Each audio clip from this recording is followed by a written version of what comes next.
ये कह रही है कि 2 आरोपी हैं, उसके बावजूद भी पुलिस ने कार्रवाई नहीं की। इस सबके बीच आपको बता दें, बाड़मेर गैंगरेप मामले में सियासत भी तेज। राज्य बाल अधिकार संरक्षण आयोग की अध्यक्ष संगीता बेनीवाल ने पीड़ित से अस्पताल में मुलाकात की और साथ ही पीड़ित के परिवार वालों से भी पूरे मामले की जानकारी ली, जिसके बाद उन्होंने पीड़ित परिवार को आरोपियों के खिलाफ सख्त कार्रवाई का भरोसा दिया। इसके अलावा राज्य बाल अधिकार संरक्षण आयोग की तरफ से बाड़मेर के एसपी से फोन पर बात कर पुलिस से 7 दिन के भीतर पूरे मामले में रिपोर्ट मांगी गई है। जिस तरह से अभी मैं बच्ची से भी मिलने आई तो बड़ी मुझे निराशा हाथ लगी। जहाँ पर भी अक्सर पॉक्सो के मामले आते हैं और बच्चियों के बलात्कार के मामले आते हैं, वहाँ जाकर मैं देखती हूँ कि बच्ची को एक पूरी अच्छी व्यवस्था में रखा जाता है। जिस तरह से यहाँ बच्ची को आम लोगों के जैसे बेड पर सुलाया गया है, जबकि पॉक्सो के अधिनियम के अंतर्गत बच्ची की पहचान बाहर नहीं आनी चाहिए, बच्ची के माता पिता, ताकि वो अपनी ज़िंदगी आगे अच्छे से निकाल सके। परंतु जिस तरह से यहाँ लापरवाही मुझे दिखी है, उससे मैं बहुत ज़्यादा निराश हूँ। बाल अधिकार संरक्षण की तरफ से भी बड़ा आरोप और साथ ही बच्ची नाबालिग कह रही है कि दूसरा भी आरोपी है। इतना गंभीर मामला, लेकिन पहले इन्वेस्टिगेशन पुलिस ने कर ली क्या भवानी, जो क्लीन चिट दे दी दूसरे आरोपी को? देखिए यही सबसे बड़ा सवाल खड़ा होता है कि क्योंकि विक्टिम का कहना बहुत मायने रखता है। पीड़िता ने जो कहा उसके बाद में बाल संरक्षण आयोग की टीम पहुंची, उनको भी उन्होंने वही बात बताई है। तो कई सारे पहलू है जिस पे लेकिन पुलिस इसमें मान रही है कि नहीं, आरोपी नहीं है दूसरा।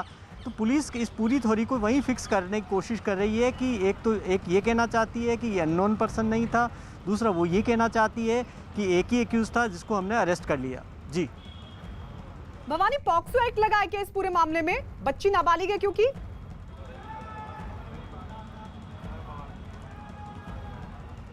जी हाँ, पॉक्सो लगाया उन्होंने, पॉक्सो के तहत ही आगे कार्रवाई की है। और जब बच्ची को, जिस वक्त आप देखिए कि ये घटना हुई, वो अपना आप में कई सारे सवाल पुलिस पर खड़े कर रही है कि उस दिन राजस्थान के अंदर पंचायत चुनाव की वोटिंग थी और परिवार है वो मतदान करने के लिए बाहर गया था। उस दौरान बच्ची को अपहरण किया गया। पुलिस ये भी मान रही है कि हाँ, बच्ची का अपहरण किया गया, अपहरण करके ले जाया गया और उसके बाद में उसके साथ में गैंगरेप हुआ। जो पुलिस का जो पहचान बताई है, जो बच्ची ने पुलिस को, बाल संरक्षण आयोग को, उन्होंने बताया था कि 2 अननोन लोग किस तरीके के थे, उनके शर्ट के कलर तक बताया उसने, एक एक चीज़ पहचान बताई। और उसके बाद में भी जो पुलिस जिस शख्स को गिरफ्तार करके लेकर आई है, अब पुलिस कह रही है कि हम बाकी चीज़ें जो उसके बयान के आधार पर इन्वेस्टिगेशन कर रहे हैं। तो जो एक तरह से पूरे मामले के अंदर थॉरोली जिस तरीके से ये होना चाहिए था कि अगर गैंगरेप की बात कह रही है तो क्या दूसरा आरोपी कौन है, क्या है। बिल्कुल, यानी भवानी आप ये बता रहे हैं कि एक तो पॉक्सो एक्ट के तहत मामला, उसमें पीड़ित अगर बता रही है कि दोनों आरोपी हैं, तो फिर इतने गंभीर मामले में तो फौरन कार्रवाई होती है। पुलिस पहले कैसे क्लीन चिट दे सकती है? ये बड़ा सवाल, इस पर आएंगे आपके पास भवानी। लेकिन इस सबके बीच एक और खबर बता दें, राजस्थान के बाड़मेर गैंगरेप मामले में सियासत भी शुरू हो गई है। बीजेपी के प्रदेश अध्यक्ष सतीश पूनिया ने भी पीड़ित और उसके परिवार से मुलाकात की। इस दौरान उन्होंने आरोपियों को कड़ी सजा देने की मांग उठाई और साथ ही बीजेपी ने राज्य की कानून व्यवस्था पर गहलोत सरकार को जमकर घेरा। उन्होंने आरोप लगाया कि राज्य में बच्चियों के साथ दरिंदगी हो रही है, लेकिन राज्य सरकार को कुछ फर्क नहीं पड़ रहा है। ऐसा लगता है कि राजस्थान अपराधों की राजधानी हो गया।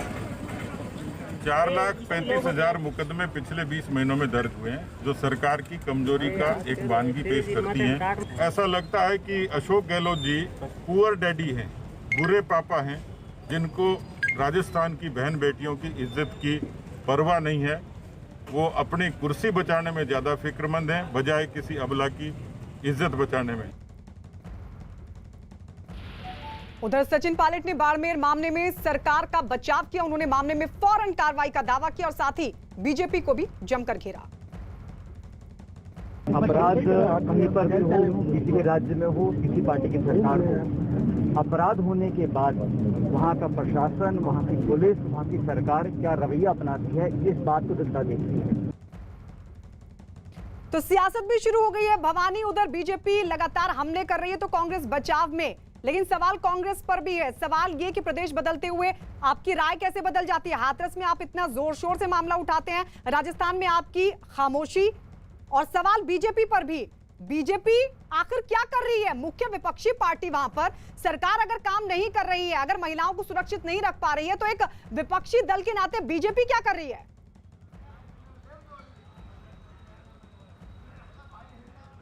देखिए सवाल कई सारे हैं। सवाल सरकार पर इसलिए है कि जो आंकड़ा है, फिगर, वो कई सारी चीज़ें कह रहा है। पर डे जो एनसीआरबी का डेटा है उसके मुताबिक पर डे 14 महिलाओं के साथ रेप हो रहा है। 24 का फिगर है कि मोलेस्टेशन, छेड़छाड़ की घटनाएं हो रही है। ये जो आंकड़ा है पूरे देश भर के अंदर सबसे ज़्यादा, यानी कि राजस्थान के अंदर जो कांग्रेस शासित राज्य हैं जहां पर सबसे ज़्यादा ये वारदातें हो रही है। राजस्थान सरकार ये तर्क दे रही है कि क्योंकि उन्होंने जो एफआईआर रजिस्टर्ड करने को लेकर बाकी स्टेट के अंदर इतनी रजिस्टर्ड की जा रही है या पुलिस को छूट दे रखी है कि कोई भी व्यक्ति आए और एफआईआर लॉन्च करा ले, तो इस वजह से ये आंकड़े बढ़ रहे हैं। अभी 3 घटनाएं एक साथ आई है। बांसवाड़ा के अंदर 2 घटनाएं कल की रेप की घटनाएं हैं। तो पूरे राजस्थान के अंदर लगातार जो ये आंकड़ा है कि पर डे अब 14 घटनाएं एवरेज, कभी 20 आ रही है, कभी 12 आ रही है, लेकिन इतनी रेप की घटनाएं आ रही है। लेकिन पुलिस को जो कार्रवाई की, जो तेजी से कार्रवाई होनी चाहिए वो नहीं हो रही है, वो नहीं हो रही है। और जहां पर कांग्रेस शासित सरकारें हैं वहां पुलिस पर लगाम नहीं है, लेकिन दूसरे राज्यों की सरकारों पर बड़े हमले हो रहे हैं। ये बड़ा सवाल कि आखिर अपने प्रदेश में आकर कांग्रेस की आवाज दब क्यों जाती है, खत्म क्यों हो जाती है।